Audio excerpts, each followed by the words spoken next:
Bien-aimés, je vais vous donner un enseignement sur réussir ou échouer dans la vie, selon le monde et selon Dieu. Malheureusement que je ne peux pas mettre l'intégralité de la vidéo. Ça va se couper comme celui du mariage, mais suivez quand même l'essentiel de ce que ça va donner. Merci beaucoup. Frères et sœurs, dans le Seigneur, aujourd'hui nous allons parler de l'échec ou de la réussite. Il y a deux façons, selon le monde et selon Dieu. C'est quoi gagner sa vie? C'est quoi réussir dans la vie? C'est quoi échouer dans la vie? Souvent, nous pensons que quand on a des comptes en banque qui sont gonflés, quand on a des maisons luxueuses où on roule dans les grosses voitures de luxe, nous croyons que nous avons gagné la vie. Quand nous avons un travail qui nous donne un salaire très élevé, nous avons une famille, une maison, nous nous disons, ah oui, j'ai gagné ma vie. Mais est-ce la façon dont le Seigneur voit les choses pour nous? Est-ce le Seigneur dit dans sa parole que ce sont ces choses matérielles qui nous qualifient de notre réussite ou de notre échec? Non.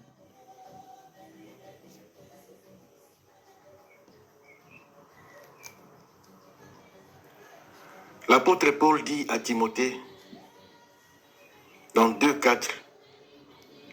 Timothée 4, 7 à 8, « J'ai combattu les combats, j'ai achevé la course, j'ai gardé la foi.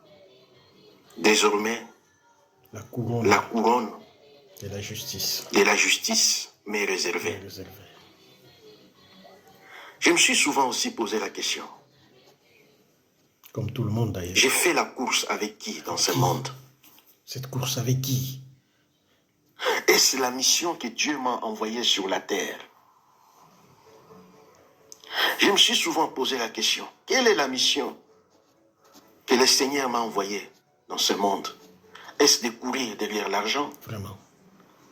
Est-ce de courir derrière les choses de ce monde? Pour me retrouver enfin main vide devant lui les derniers jours.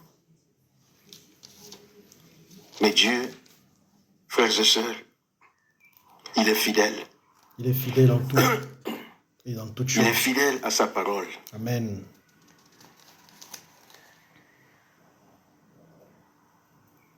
Je vais vous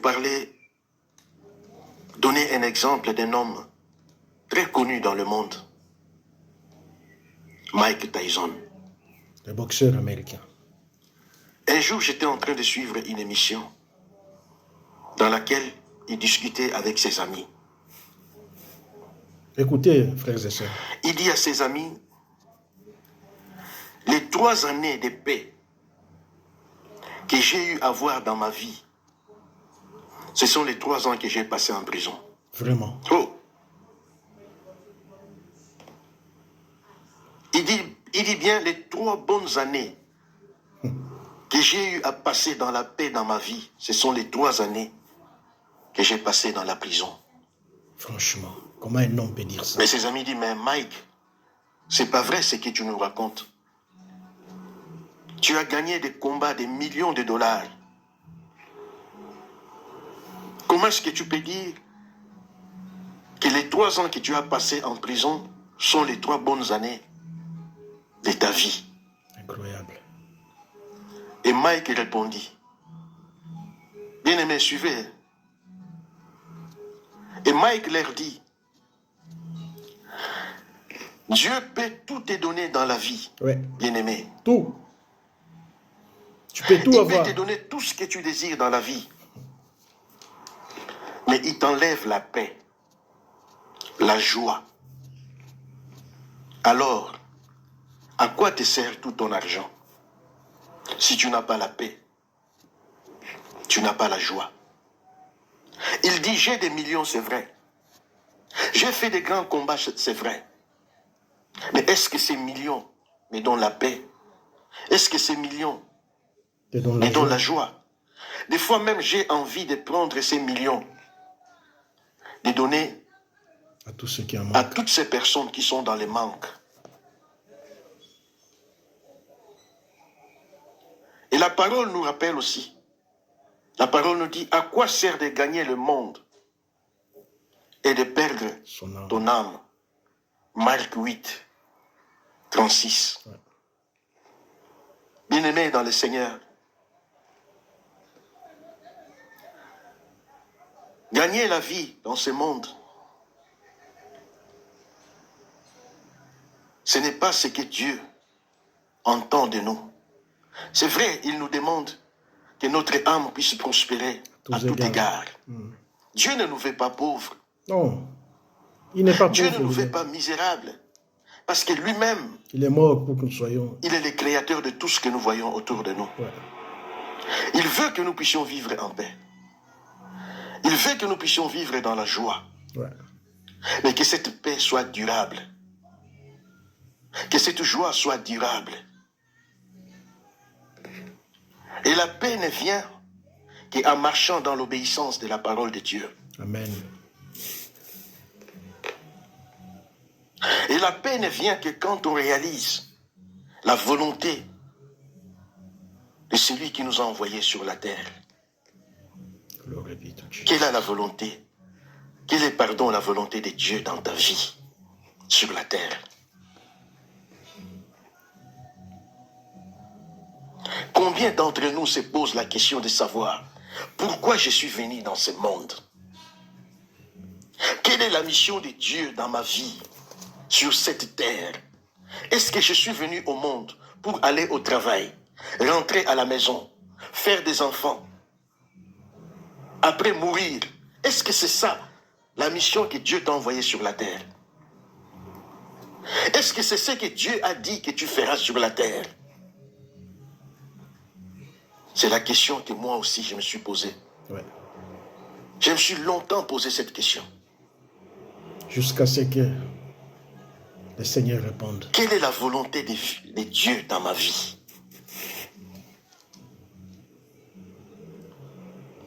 Qu'est-ce que Dieu attend de moi? Quelle est la volonté du Seigneur pour mes enfants? Dieu nous a donné beaucoup de dons. Il nous a donné des grâces. Est-ce que nous utilisons ces grâces? Est-ce que nous cherchons à découvrir quelle est la grâce de Dieu? Quel est le don que le Seigneur m'a donné pour que je mette au service de son peuple? Franchement.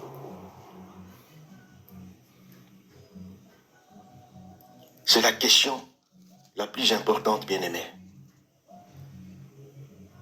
Et quand on se pose cette question,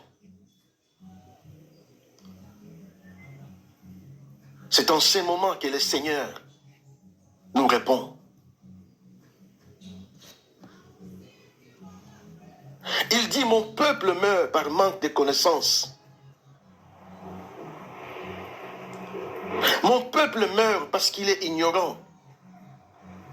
Dieu a déposé beaucoup de choses dans nos vies, mais nous sommes ignorants. C'est comme quelqu'un qui a beaucoup d'argent en lui,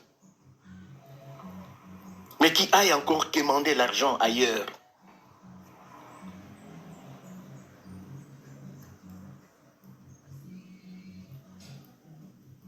Vous savez, quand on court derrière les choses de ce monde,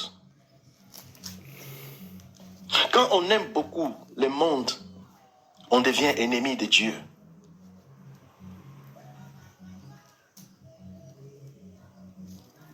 Un jour, j'étais dans ma voiture, en train de conduire. Et le Saint-Esprit me dit, il était en train de m'enseigner, mais j'étais en train de conduire dans la voiture. Dieu, il peut t'enseigner. Il me où dit, il le veut. diable ne s'intéresse pas à vos mariages.